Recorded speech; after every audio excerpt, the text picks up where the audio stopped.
Hola,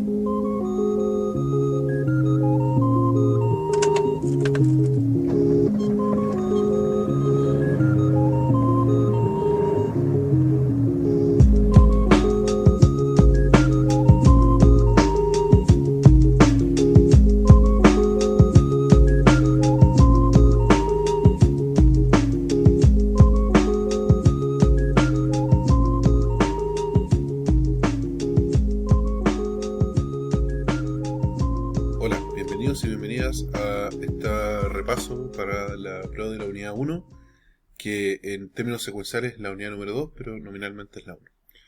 En esta introducción a la unidad vamos a ver básicamente la categoría o el capítulo de hoy vamos a ver el trabajo. Y por qué necesitamos, en el fondo, la unidad número 1, ¿cierto? En el marco de la unidad número 1, de por qué necesitamos filosofía, que es básicamente lo que guía, ¿cierto?, todas las materias que vamos a ver el día de hoy. Bueno, la pregunta del día de hoy, tal como Godzilla lo haría y te recomendaría, es básicamente ¿qué es el trabajo?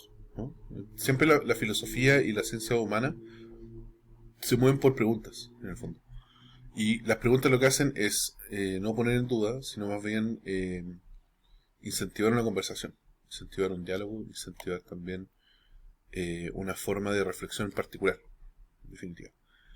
Y bajo ese aspecto, preguntarse qué es el trabajo es de una u otra forma volver a repensarlo, o más bien preguntarte qué podría ser trabajo y qué no podría ser trabajo. Porque siempre uno marca una raya cuando uno hace una definición entre lo que es y lo que no es.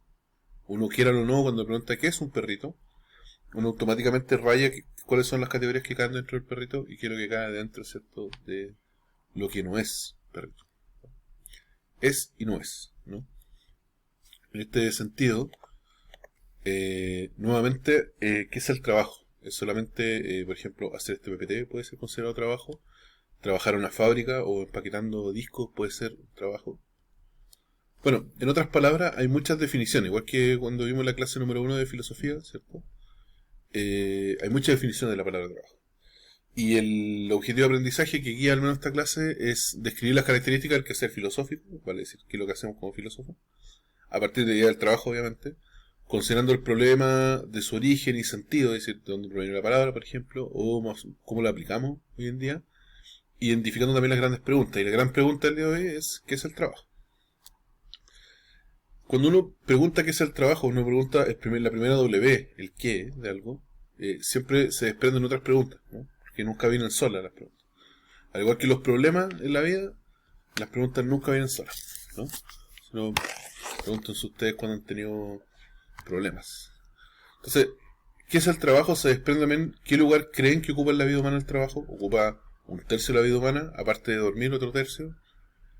¿Ocupa más de un tercio de la vida de ustedes? ¿No ocupa nada en el trabajo porque nunca han trabajado? También puede ser. O porque creen que nunca han trabajado. ¿Habrá tenido el trabajo la misma importancia para el ser humano en diferentes épocas? Sí, no. ¿Cuáles podrían ser los problemas filosóficos asociados al mundo del trabajo? ¿Solamente el salario? ¿Habría algo más que el salario? ¿Cómo creen que podrían contribuir la filosofía a plantear y resolver problemas relacionados con el trabajo? ¿La filosofía acabará con las huelgas en el mundo? Yo creo que no. Pero sí podría aportar soluciones en otro sentido, o al menos claridades, como le gusta decir a la gente que ve programas de deporte.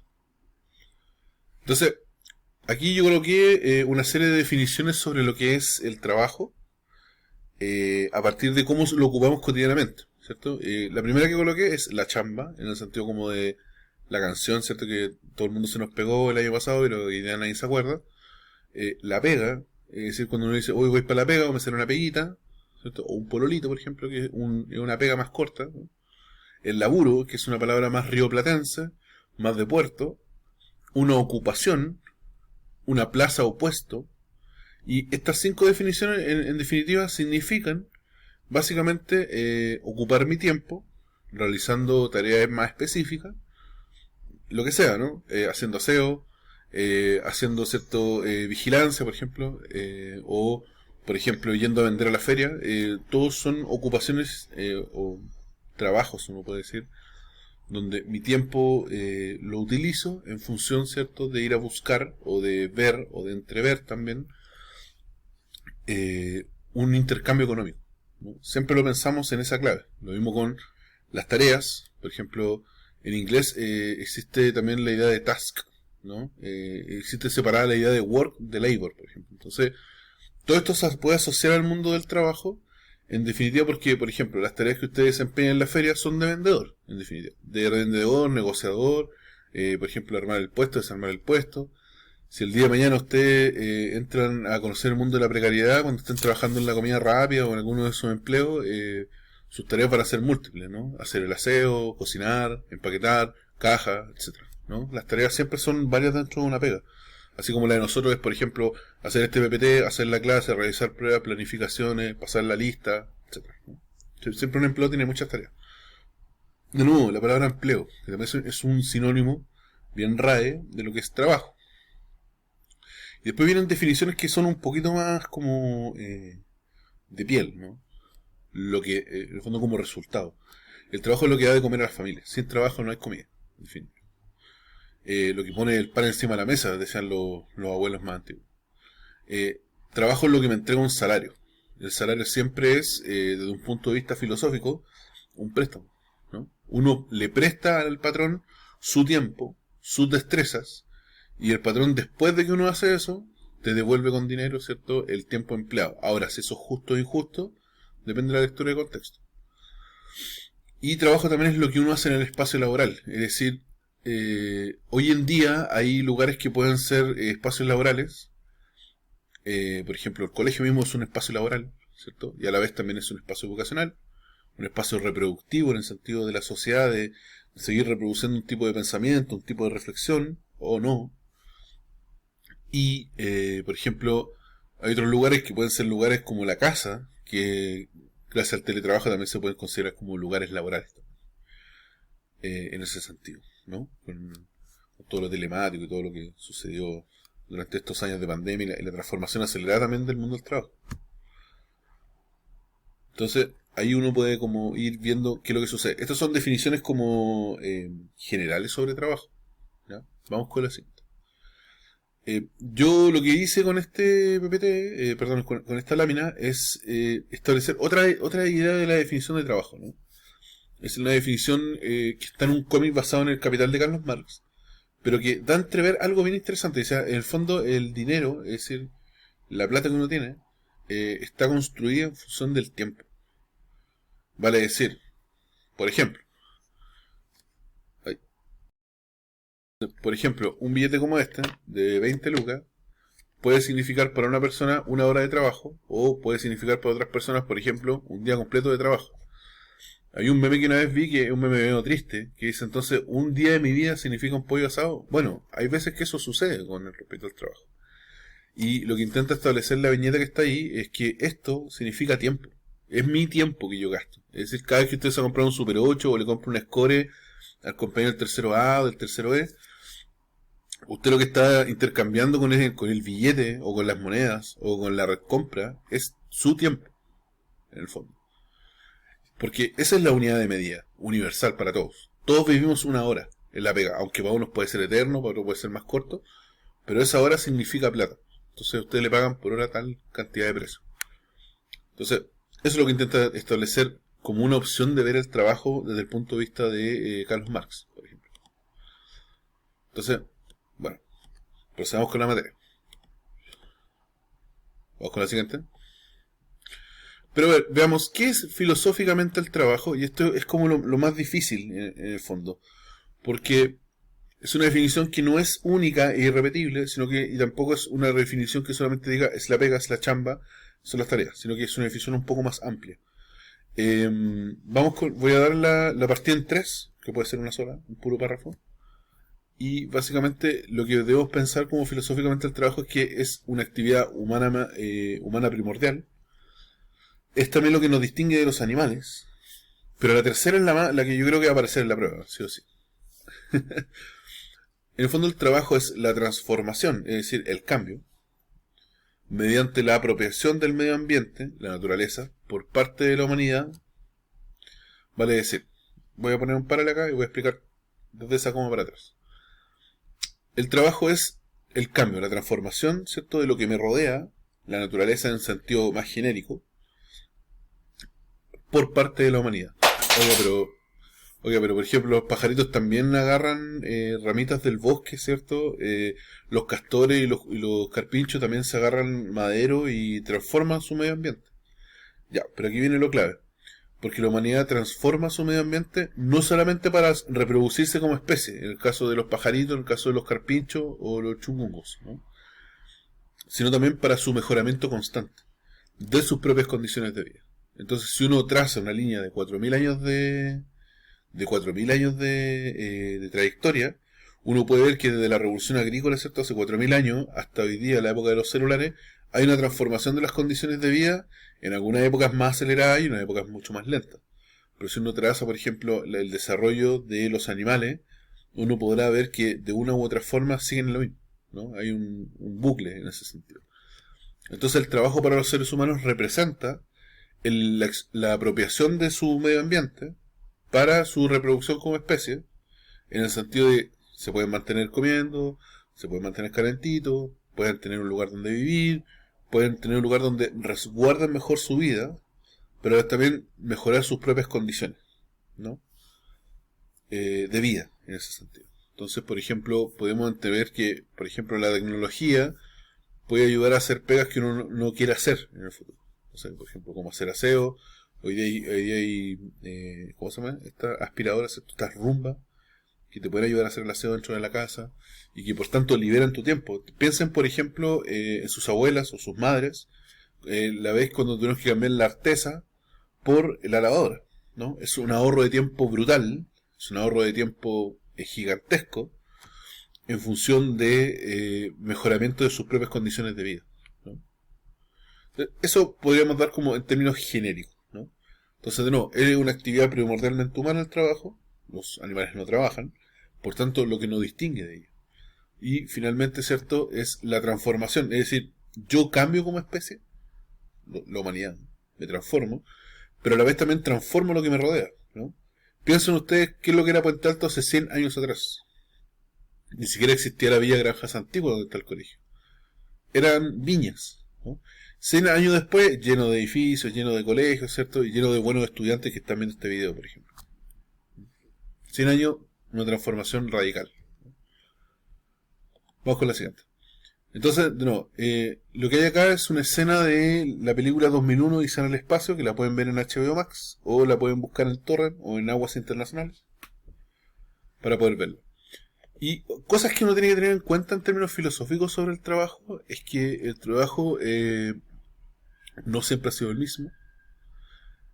No solamente hay un puro tipo de trabajo, que es el trabajo asalariado. Recordemos que existe el trabajo esclavo, ¿cierto? Recordemos que también existe la doble jornada. No siempre ha sido el mismo, ¿no? Los tiempos de trabajo siempre han sido diferentes. Entonces, por ejemplo, antiguamente en la Edad Media, la gente tomaba 2 siestas. Tomaba una siesta como a las 4 de la tarde hasta las 6, se levantaba, ¿cierto?, hacía las últimas cosas de la pega, ya sea como, no sé, por ejemplo, tallar, hacer madera, talabartería, descuerar, y durante el día, ¿cierto?, se dedicaba a las cosechas. Entonces eso tenía un tiempo, porque en invierno no podían hacer eso, ¿no? Entonces su tiempo de trabajo estaba marcado por las estaciones del año. 3 meses para cosechar, 3 meses, ¿cierto?, para regar, 3 meses para guardarse en la casa, si es que había casa, tiempo para pastorear, tiempos para no pastorear, etcétera. Entonces, eso con la revolución industrial y con el advenimiento del capitalismo cambia radicalmente. Entonces, con el capitalismo uno puede producir todo el año, ¿no? Incluso un día feriado, ¿no? También existen otro tipo de trabajos que uno puede decir como trabajos domésticos, ¿cierto? Que son trabajos sin salario, en definitiva. Ya sea lavar la ropa, ¿cierto?, cuidar a un familiar que esté enfermo o que sea de avanzada edad, ya sea, ¿cierto?, lavar la loza, cocinar, ¿cierto?, pensar también en lo que vaya a hacer para cocinar, porque uno a veces, no sé, uno hace fideo en 12 minutos, pero entre tomar la decisión y no, pueden pasar un par de horas. Yo creo que te ha pasado. Y también lo otro que es importante, y ya lo dije igual un poco con el ejemplo anterior, es que nosotros siempre hemos tenido una tensión como humanidad en forma de cómo dominamos nuestro tiempo de trabajo. Vale decir, en cómo gastamos nuestro tiempo de trabajo. Vale decir, o en otras palabras, ¿cierto? De qué manera somos capaces de poder enfrentar o desarrollar una idea sobre cómo distribuir nuestro tiempo de trabajo. Entonces, por ejemplo, ustedes ya lo están practicando como estudiantes y ustedes saben cómo tienen que distribuir el tiempo para poder realizar las tareas que tienen que establecer como estudiantes, que es estudiar. Entonces, si usted el celular le come más tiempo del que ocupa para estudiar, es porque está haciendo una mala gestión de su propio tiempo. Y eso después puede costar caro laboralmente, o puede que no. Puede que también termine trabajando con su propio celular. Eso no lo sabremos. Hasta mucho después. Ya. Deme un segundo y ya vuelvo.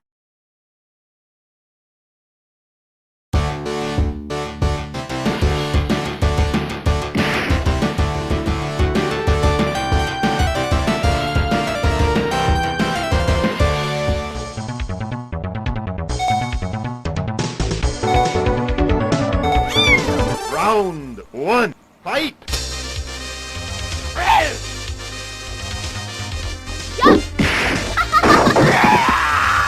You lose. Perfect.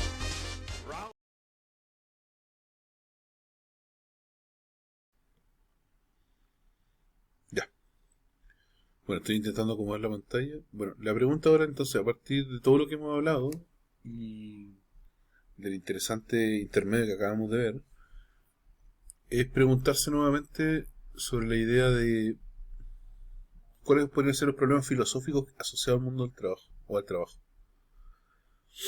Entonces, hoy en día, por ejemplo, podemos decir, por ejemplo, si el trabajo de los influencers de YouTube es filosóficamente un trabajo.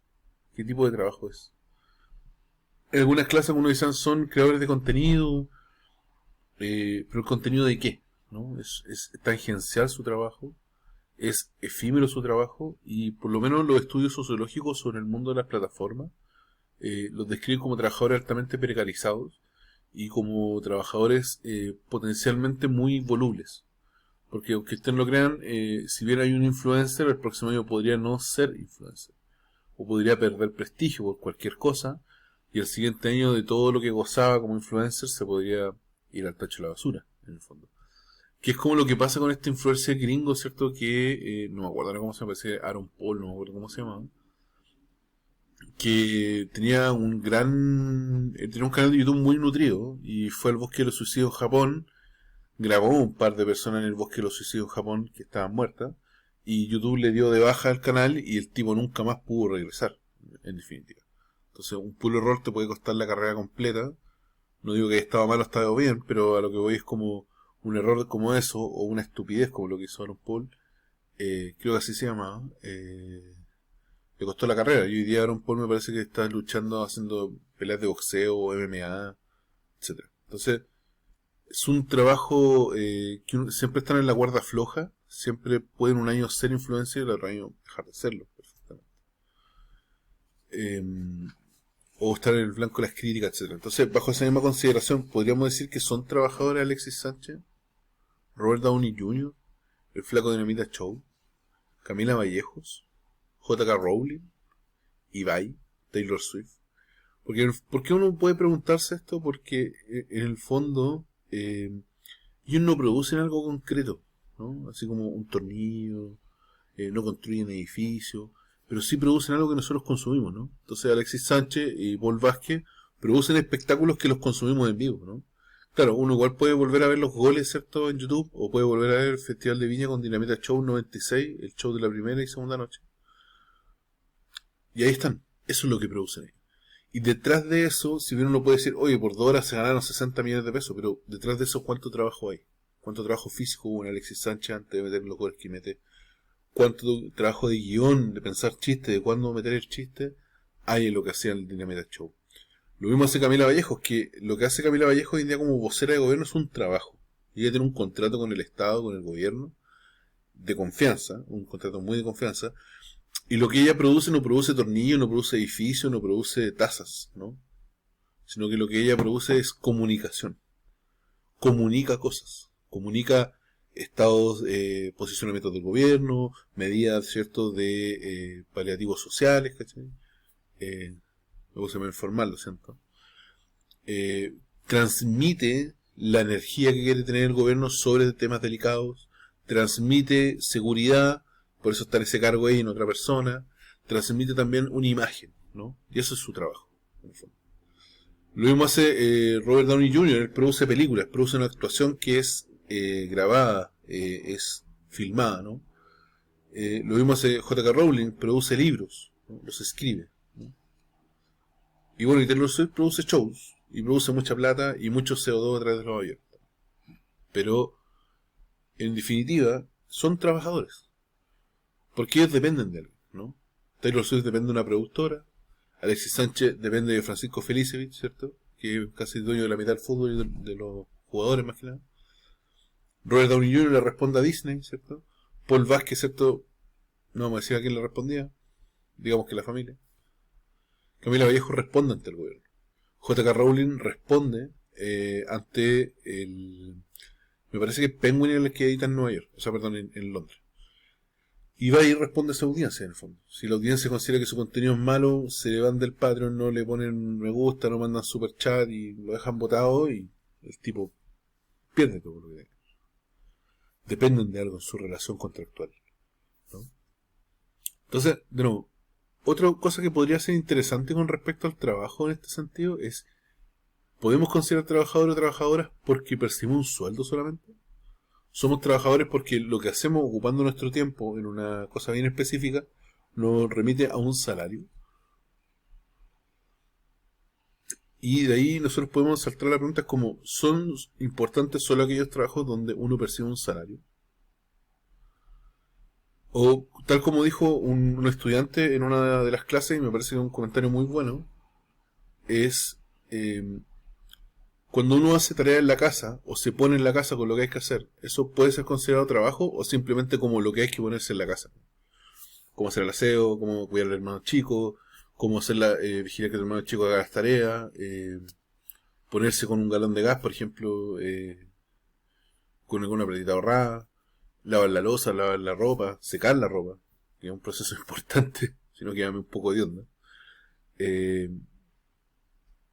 Todo eso puede ser considerado trabajo. Desde las teorías actuales sobre el trabajo, sí, lo son, ¿no?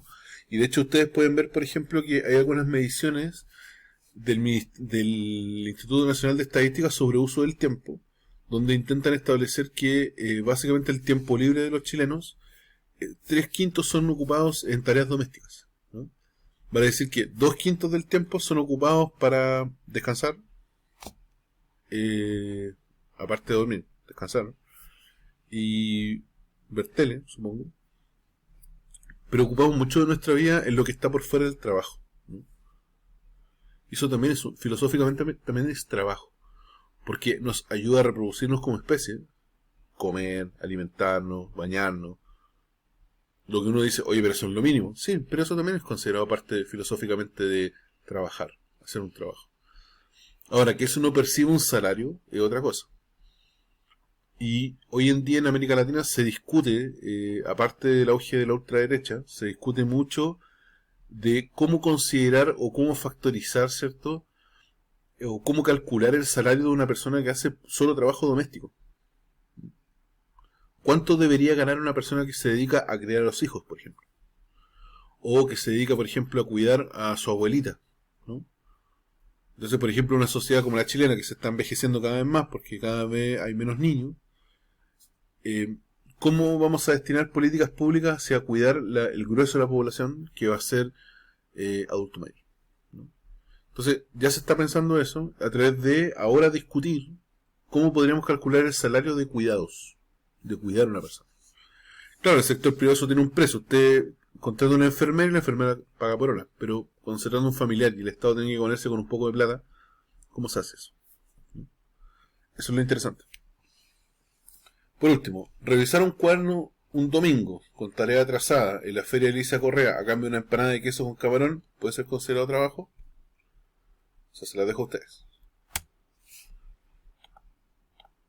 Ahí, no, quedamos hasta acá. Entonces, de nuevo, recapitulemos. Trabajo es una categoría muy amplia, ¿cierto? Que tiene que ver no solamente con reproducirnos como especie, sino que también tiene que ver con la idea de ser capaces, ojo con esto, ser capaces de poder entrever cómo transformamos el medio ambiente, cómo nos transformamos a nosotros mismos, pero a la vez también cómo mejoramos nuestras condiciones de vida.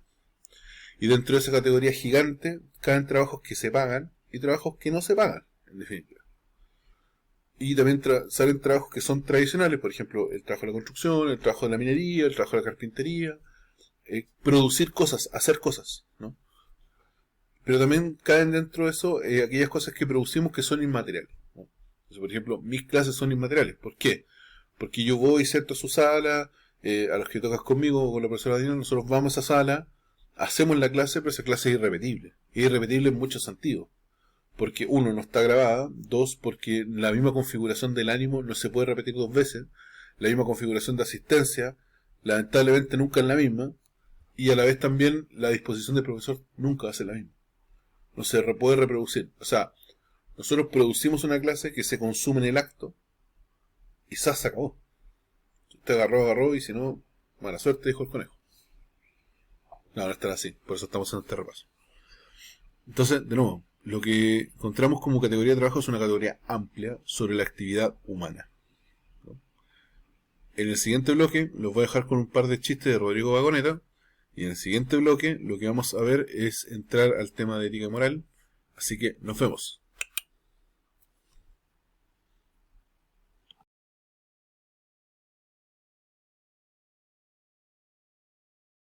Estoy tentado porque tengo un chiste muy bueno que conté en el Festival del Diploma en Pergamino, en el Festival de la Garrocha en Salto Grande y en el del Enchufe en Corrientes. Dice, doctor, ¿qué tengo? Dice, usted tiene 2 más 1. Dice, ¿estrés? Dice, correcto.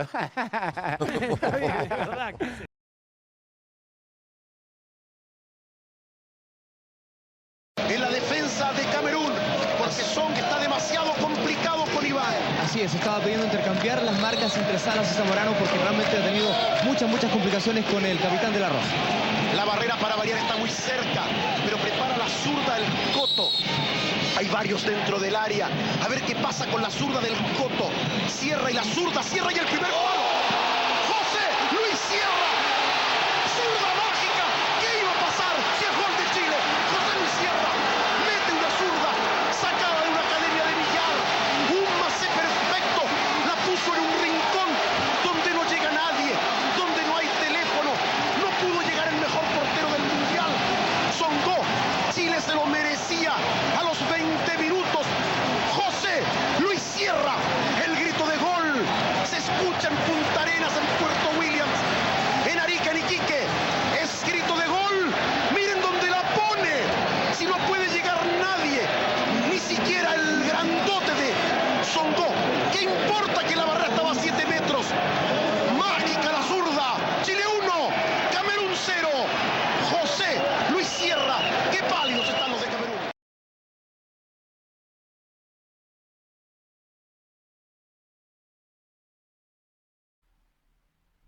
Bueno, espero que luego de estos chistes y el gran gol del Coto Sierra ante Camerún en Francia 98, podamos continuar este repaso para la prueba, y espero que haya sido de tu agrado. Luego habrá más secciones entre medio de todo esto. En la clase número 2 de comienzos de mayo vimos especialmente 2 categorías que creo que son demasiado importantes con respecto a la filosofía. Es la categoría de ética y la categoría de moral. Mientras el doctor Manhattan, ¿cierto?, en esta imagen, nos mira atónito desde otro planeta. En este sentido, la moral y la ética son 2 conceptos completamente diferentes. Son 2 conceptos que tratan temas similares, que son las relaciones entre las personas. Pero tenemos que aprender a distinguir, desde el punto de vista filosófico, que ambos conceptos son diferentes. ¿Cómo se relacionan? Si son diferentes pero tan parecidos, ¿cómo se relacionan? ¿Son como 2 gemelos diferentes, cortados con la misma tijera? ¿De qué forma la ética y la moral nos ayuda a cuestionarnos ciertas actitudes, ciertas conductas, pero también permite fortalecer otras? ¿La moral normaliza y la ética no? ¿O la ética normaliza y la moral desnaturaliza? Entonces, vamos con la primera. La moral como concepto tiene límites, ¿no? La moral no es propiamente nacido en términos filosóficos, sino que nace en términos de la necesidad humana de colocar límites, ¿no? la necesidad histórica de colocar límites sobre la conducta humana. Vale decir, si se transgrede esto o si se hace esto, se traspasa aquello, estás, por así decirlo, violentando, estás transgrediendo, estás estableciendo, yendo más allá, en definitiva. Por tanto, eso se castiga, por tanto, eso se tiene que reprimir. Entonces, la moral no es algo que haya nacido como los árboles, no es algo que venga como la lluvia, sino que nace una necesidad histórica. Y en el fondo se puede definir en términos más abstractos como un conjunto de normas, vale decir, aquellas cosas que no están en la ley, pero que sin embargo están dentro de nuestro cotidiano. Entonces, ¿como cuál? Por ejemplo, todos sabemos que nadie se va a ir preso ni van a pasar una multa por tirarse un chancho o un eructo, pero sin embargo no lo hacemos. ¿Por qué? Porque una norma de convivencia, uno puede decir tácita o implícita, es que aquello puede molestar a las personas, lo mismo que sacarse las zapatillas, ¿cierto?, en cualquier lugar. Sabemos que le puede molestar a alguien, pero usted nunca se va a ir preso, nunca va a ser exiliado y nunca le va a pasar nada. Pero sin embargo, a gente le puede molestar. Leyes también son parte de la moral, principalmente porque son todo lo que tiene que ver con el Código Penal, el Código de Agua, la Constitución, ¿cierto? Todo lo que tenga que ver con el marco legal tiene que ver también con la moral, ¿no? Y nuestras costumbres, que en el fondo tiene que ver con aquellos actos que hacemos de manera repetitiva, pero que sin embargo son parte de nuestra identidad, aunque no estén legislados, aunque no sean parte de la norma. Entonces, por ejemplo, hoy en día, a pesar de todo, el rodeo no tiene una normativa como tal. No es que por ley se tiene que hacer rodeo, no, se regula, pero la gente igual lo hace en el Maule, ¿cierto? En los sectores de la región de O'Higgins, no sé si en Arica hay rodeo. Entonces, a nadie se va a ir preso porque no haga o haga mucho el trompo, ¿no? Pero uno, sin embargo, está ahí. Es parte de la tradición de jugar con otros, ¿no? Entonces, a pesar de que a usted le piquen el trompo, usted no puede denunciarlo, porque en el fondo es parte del juego, es parte de una costumbre, es parte de cómo somos. Entonces, usted le da el volantín, ¿cierto?, hasta el infinito, y de repente aparece un tipo y empieza ta, y corta todos los volantines. Uno dice, oh, tiene locura. Pero si no lo tuviera y está yéndose los volantines para el lado, uno sabe que eso es la ley del volantín, en el fondo, es la ley del juego, probablemente tal. Los gringos tienen un nombre para eso y se llama in the game. Las personas que están in the game, quiere decir están dentro del juego, aceptan las reglas del juego. Pero si alguien no está dentro de eso, no aplican esas normas.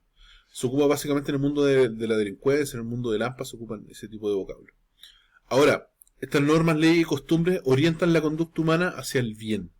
Ahora, esto es una palabra muy discutible, porque ¿qué es el bien en el fondo? ¿Quién dice que está bueno y que está malo? Bueno, eso lo dice cada sociedad. Entonces, en alguna época de la humanidad estaba bien esclavizar personas, estaba bien, ¿cierto?, que las mujeres no pudieran votar. Entonces, es histórico, va cambiando. Pero en el fondo el bien es lo que atribuye como el bienestar de las personas, ¿ya? O contribuye al bienestar de las personas. Recursos materiales, como, no sé, por ejemplo, agua, por ejemplo, cobre, litio, etcétera, a recursos inmateriales, cultura, etcétera, etcétera, ¿no? Cultura, gastronomía, se le consideran inmateriales en el fondo. Porque claro, usted dice, oye, pero la cazuela es súper material, la puedo tocar, ¿ya? Pero usted puede tocar, así como cuando toca, ¿cierto?, una almohada, una canción de Víctor Jara. No, uno la experimenta. Lo mismo pasa con la comida se experimenta, ¿no? Por eso hoy día parte del patrimonio material de Chile son estas cocinas gastronómicas, perdón, estas cocinas con semillas milenarias. Por ejemplo, en Temuco hay un par de restaurantes que hacen eso y hacen unas cazuelas, pero increíbles. Y son veganas, ¿sí? Entonces, de nuevo, la moral históricamente es un ideal, es un deber ser. Entonces, cuando yo le digo, usted debería ser buen estudiante, y no lo es, se corta la luz, usted no es buen estudiante, lo que estoy haciendo en el fondo es ponerle un ideal encima a usted. Usted debería serlo. Usted debería sacarse por un 7 en filosofía. Debería serlo. Pero como bien dicen, ¿cierto?, la filosofía, en general, una cosa es deber ser y otra cosa es ser. Porque a veces, por más que queramos ser los mejores en algo, y no nos resulta. Hay un choque de expectativas en eso. Por tanto, la moral siempre es una expectativa sobre nosotros. Lo que se espera que nosotros seamos, en definitiva. Entonces, en algún momento de la historia de la humanidad, en la locura de la historia humana, las personas que no se sentían parte de, ¿cierto?, el sexo género, asignado biológicamente, se les consideraba como normales, se les consideraba como locos, se les reprimía, se les encarcelaba, ¿no? ¿Por qué? Porque era parte de la moral de una época. Es la expectativa de una persona. Se espera que las mujeres asuman ciertos roles y ciertas tareas. Se espera que los hombres asuman ciertos roles y ciertas tareas. Y no hay más géneros. ¿Cómo? Entonces no había espacio, ¿cierto?, para la comunidad LGTBIQ+. No. Hoy día de a poco sí lo hay. No digo que lo haya así absolutamente y que haya una casta de privilegiados. No. Digo que se ha abierto el sistema un poco para, ¿cierto?, adaptar y ser un poco más integrativos con algunas comunidades. No solamente LGTBIQ+, sino que también, por ejemplo, otras comunidades como, por ejemplo, los discapacitados, ¿cierto? O también, por ejemplo, en términos etarios. Las personas más viejas también en nuestro país son marginadas a los 65 años como parias, en el fondo. Y por tanto, la moral, tenemos que tener en cuenta que no porque existe una ley significa que la gente la cumpla, ¿no? No porque existe la ley de Emilia, la gente dejó de tomar y manejar al mismo tiempo. Es una expectativa de que la gente deje de hacerlo, porque si no lo hace, hay castigo. No porque existe una regla, por ejemplo, llevar un regalo al cumpleaños, significa que todo el mundo lo va a hacer, ¿no? Sobre todo los 18 de diciembre. No porque existe una costumbre, significa que para todos lo sea, como el caso del rodeo, el caso del trompo, el caso del volante, ¿no? Eso es la moral, ¿no? Históricamente situado, es una necesidad de colocar normas, ¿cierto?, límites a la conducta, y a la vez también es una expectativa sobre lo que nosotros podemos hacer, ¿no? Se espera que los ciudadanos sean libres, responsables, cumplan las leyes, paguen sus impuestos, etc., ¿no? ¿Qué es lo que es moral, inmoral y amoral? Esto igual lo vimos el otro día y varias gente se confundieron dentro de esto. La moral es lo que acabamos de ver. ¿Y cuál es la diferencia entre inmoral y amoral? Es que en lo inmoral yo soy consciente en mi transgresión y soy opositor a la moral. Entonces voy y rayo en el Museo de Bellas Artes y escribo muerta al arte. Soy consciente de lo que quiero derrotar. Soy consciente de lo que soy opositor en ese sentido. Conscientemente transgredo la norma. Entonces, por ejemplo, no se habla de SIDA en Chile en los 90, sobre el SIDA, ¿no? Entonces Pedro Lemebel coloca un cartel sobre el SIDA y hace una intervención artística sobre el SIDA. Soy conscientemente de que la moral, si bien no desea discutirlo sobre el SIDA, porque, no sé si lo saben, pero en Chile se censuraban los comerciales que tenían que ver con la información sobre el SIDA. Se censuraron, ¿cierto?, campañas de prevención del SIDA. Entonces lo que hicieron algunos artistas fue decir, el SIDA es esto, se previene de esta forma, por favor cuídense, ¿no? En cambio lo moral es carente de moral, es decir, es una transgresión, pero no es tan consciente. Entonces, por ejemplo, yo no sabía, un ejemplo, que mi patente tenía que estar grabada en el vidrio del auto. No soy consciente de eso. Pero sin embargo estoy transgrediendo ciertas normas del tránsito. O por ejemplo, no sé, voy a dar un ejemplo en este caso. Voy yo como profesor y me como un platito de garbanzos, ¿cierto?, en la JUNEP. Pero no soy consciente de que ese acto puede ser una transgresión a la moral, porque toda la comida JUNEP está dedicada a los muchachos y las muchachas, a los niños y niñas también del colegio. No a los profesores, no a los adultos, ¿no? La categoría A significa falta de, entonces falta de moral. En cambio el prefijo in significa contrario a.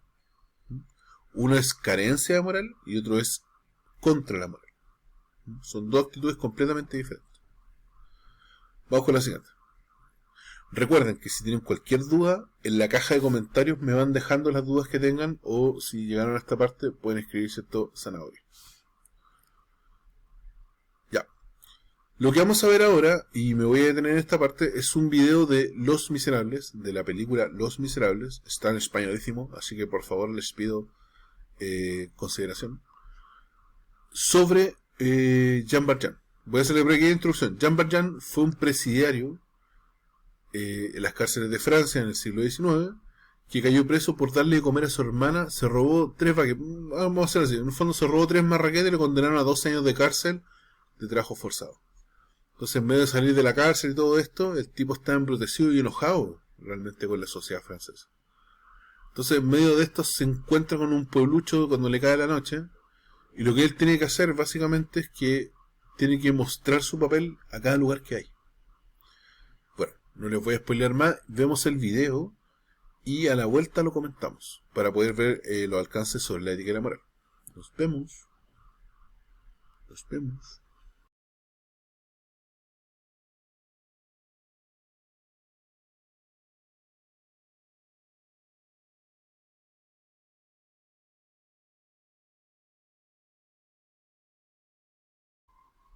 Hemos vuelto. Bueno. Bueno, habiendo visto el video de esta película de Los Miserables, cuyo protagonista, si no lo supieron, es Liam Neeson, lo que vemos dentro de eso es la pregunta es: ¿fue moral, inmoral o amoral esta acción del obispo con Jean Valjean? Esa es la pregunta. ¿Está el obispo obligado a hacer eso? Si no estaba obligado, si de hecho Jean Valjean había cometido un error moralmente, que fue el robo, ¿por qué lo hizo? En el fondo. La clave está en los últimos 30 segundos del video, en definitiva. Esta actitud del obispo, probablemente tal, no es trivial en ese sentido, porque en el fondo lo que intenta decir Víctor Hugo a través de esto es como ver tanta maldad, en el fondo transformarse o cernir una oportunidad con respecto a la maldad misma, ¿no? Entonces, lo que hay ahí es básicamente una decisión ética, ¿no? No es ni moral, o sea, es inmoral desde el punto de vista de que él miente, es inmoral desde el punto de vista de que Jean Valjean roba, se transgrede la moral, conscientemente. Pero desde un punto de vista filosófico es una decisión ética. Y la ética es tomar decisiones. Entonces, vamos con la definición ahora. Ahí me pasa. La ética no es una necesidad histórica como la moral, pero sin embargo tiene su raíz dentro de la reflexión filosófica de los primeros griegos y también de los chinos. Por tanto, la ética es una reflexión particular, es una reflexión filosófica sobre la moral. Voy a hacer un trabalengua, pero que les puede servir. Puede haber una moral sin ética, pero no puede haber ética sin moral. Porque la materia prima sobre la cual opera la ética es la moral como tal. Ya, pero ¿qué pasa si solamente hay éticas? Bueno, van a luchar entre ellas hasta ver cuál es la que se impone como la moral. Y a partir de eso va a sufrir críticas, a partir de eso se puede ver fortalecida, a partir de eso pueden hacer una nueva, a partir de eso se puede quedar la que está. Dependiendo de la necesidad histórica del contexto. La ética como tal significa que es una reflexión específica sobre la moral que apunta a preguntar, cuestionar, dudar o fortalecer lo que definimos como lo bueno y lo malo. O que eso es lo que definimos como lo más bueno y lo más malo. Tendemos a distinguir desde la ética qué es lo correcto de lo incorrecto. Una reflexión, la ética, que apunta a fundamentar y comprender la actitud de los seres humanos de una época o de un contexto determinado. Entonces, lo que pasa acá con el cura en Los Miserables, en definitiva, es que en definitiva lo que hay ahí es una reflexión de decir, ¿cómo puedo salvar el alma de esta persona desde el punto de vista del obispo? ¿Cómo puedo salvar el alma de esta persona? ¿Lo meto de nuevo a la cárcel? ¿Lo embrutezco nuevamente? ¿O le doy una segunda oportunidad regalándole toda esta plata? No en términos del metal precioso. AG, para los más químicos. Lo que hay ahí es una reflexión por parte del obispo, y no es trivial que el obispo sea viejo, porque tiene que haber visto muchas cosas. Entonces, ¿qué es lo menos malo? ¿De qué forma puedo redimir a una persona? ¿Mandándolo de nuevo a la cárcel? ¿Dándole una nueva oportunidad? Y, de nuevo, lo clave del video está en los últimos 30 segundos. Compro tu alma en función de una vida nueva. Y eso es lo que sucede. No voy a spoilear más, pero Jean Valjean con toda esa plata pone una fábrica de cerámica en París, donde contrata puros presos. ¿Ya? Entonces eso es la ética en el fondo. La ética es una reflexión filosófica pero que siempre apunta a tomar una decisión. Y la decisión siempre va a ser lo correcto, independiente si es lo bueno o es lo malo, según lo que dicta la moral. Y ahí es donde se diferencian y se parten camino entre ambas. Digámoslo de otra forma. Cuando en la Junaev ustedes no comen las legumbres, no digo usted específicamente que me está escuchando, sino que el estudiantado en general, las tías regalan esa comida. No deberían hacerlo moralmente, porque legalmente esa comida es para ustedes. Pero hay un bien mayor, o hay un valor, una escala valórica mucho más alta, en la cual desperdiciar comida es un acto de horripilancia. Entonces, en vez de desperdiciar comida, transgredemos un poco la moral y hacemos lo correcto, que es regalar, ¿cierto?, un pote con porotitos, ¿cierto?, que de repente nos dan las tías, o un poquito de garbanzo con arroz y zanahoria, o un poquito de lenteja, ¿no? ¿Por qué? Porque es lo correcto, en el fondo. Es no desperdiciar comida, es preferible darle a alguien que no tiene a cumplir con la moral y botar toda la comida, ¿no? Para que quede claro como esta idea de lo correcto. Lo mismo cuando usted, su compañero que está a punto de repetir y que usted le tiene mala, tiene que tomar una decisión si le ayuda con la prueba o no. De nuevo, la ética se trata de una reflexión filosófica de la moral, pero siempre en pos de tomar una decisión. Es el arte de tomar decisiones. No sobre lo bueno y lo malo, sino sobre lo correcto.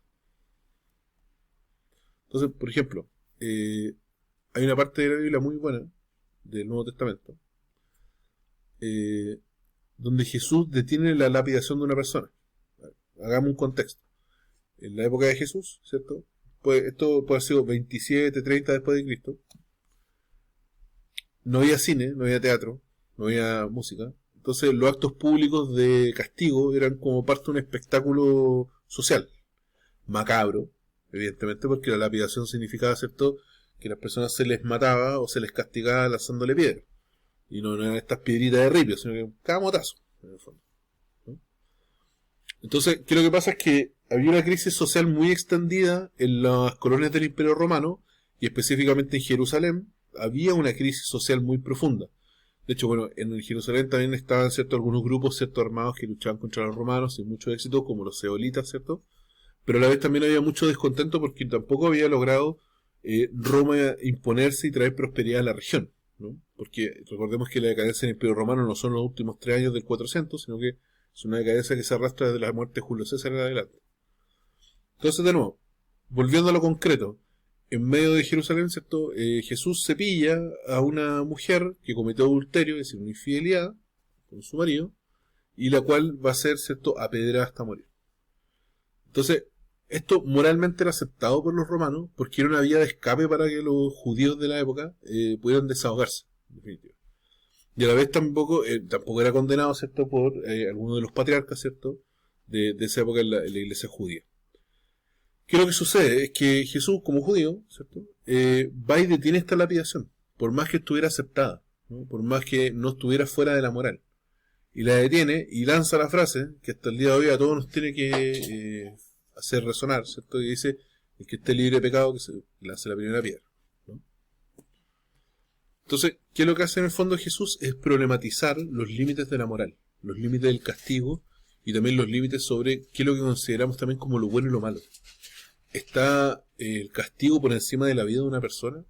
Esa es la reflexión que induce Jesús con respecto al acto que él realiza, que es detener esta lapidación, ¿cierto?, tomar a esta persona en brazos, levantarla e irse con ella, ¿no? Y a la vez también tenemos que tener en cuenta que es una lección que deja Jesús con respecto a esto, ¿no? Porque hay una parte de la Biblia que siempre dice: primero fue la acción, primero fue el verbo, ¿no? Entonces, siempre con las acciones que uno puede ver, dentro de lo que se cuenta en el Nuevo Testamento, uno puede ver qué es lo que intenta decir. Y en este caso es una reflexión filosófica, ¿cierto?, sobre lo que consideramos moral en aquella época. Bueno, y también recordad que Jesús era más moreno y tenía el pelo más largo, ¿no? Aquí se me traspapeló un PPT, pero de nuevo, ¿la decisión ética que realizó el obispo fue lo correcto? ¿Qué crees tú? Puedes dejarlo acá abajo en los comentarios. Entonces, de nuevo, lo que hace Jesús, lo que hace Jean Valjean, ¿cierto?, fue lo correcto. ¿Por qué sería lo correcto? ¿Qué es lo que nos induce a pensar que aquello fue lo correcto? Bueno, hemos terminado esta parte de ética y moral. Espero que te haya gustado. Esta es la parte más teórica. Y espero que estas dos clases te contribuyan y te ayuden para la prueba. Quiero decirte que, por favor, ojalá puedas estudiar para la prueba. La prueba tiene mucho texto. Entonces, concéntrate en los textos, ya tus destacadores, puedes rayar la prueba, salvo la parte del nombre y la parte de las alternativas. Por favor, déjala intacta y con la pasta muy correcto. La prueba solamente va a tener 30 alternativas, 30 preguntas alternativas y una pregunta de desarrollo. La pregunta de desarrollo tiene que ver básicamente con todo este bloque de ética y moral, así que muy atento con lo que hablamos aquí. Por último, decirte que concéntrate en la parte del texto, léelo atentamente y por favor, tómate tu tiempo. Tienes 90 minutos para hacer todas las preguntas. Así que cualquier cosa, escríbeme en los comentarios, principalmente para poder ir respondiendo y también diciéndote si estás en lo correcto o no en lo correcto, o éticamente en lo correcto. Así que eso, nos vemos y te dejo con un par de videos para tu entretención. Nos vemos. Cuídate.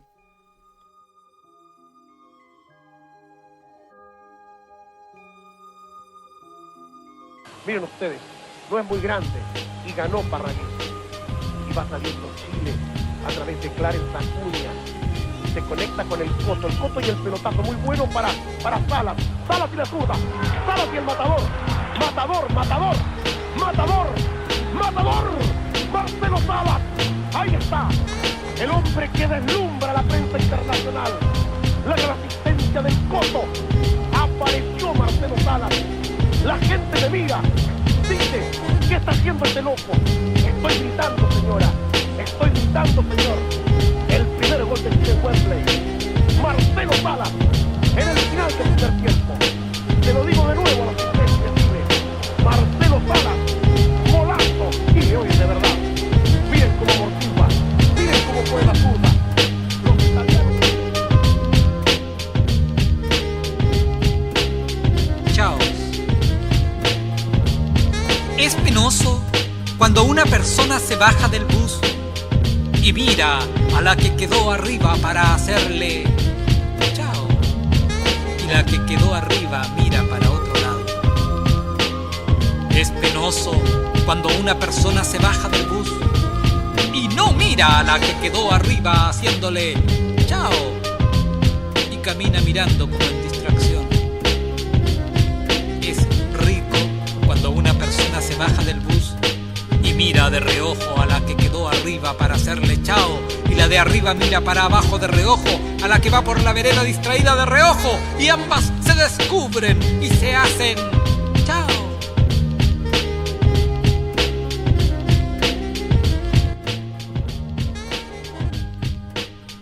Hola, si llegaste a esta parte del video significa que eres una persona que tuvo la paciencia necesaria y también la habilidad para poder llegar hasta acá. Lo que viene ahora es el desafío de esta actividad que conducirá a un premio como décimas. Veamos cuál es. 5 consejos para la prueba: descansar, tomar agua, estudiar, reír, aceptar el desafío. ¿Cuál será? Deben escuchar la canción Up in Heaven de Clash. Luego de eso responder las siguientes preguntas. Aquí, ¿qué nos dice la letra? ¿A quién le está cantando la banda? ¿A qué proceso histórico, personaje? Etc. ¿Cuál es el sentido del título de la canción con respecto a la letra? Tanto el encabezado, que es Up in Heaven, como lo que hay entre paréntesis, que es Not Only Here. Y por último, ¿cómo podríamos acercar la realidad de Chile con la historia y las condiciones que nos relatan Mick Jones a través de la canción, que es el guitarrista de Clash en este sentido? Así que eso, te dejo y que tengas un excelente fin de semana y te vaya excelente en la prueba. Nos vemos. Chau.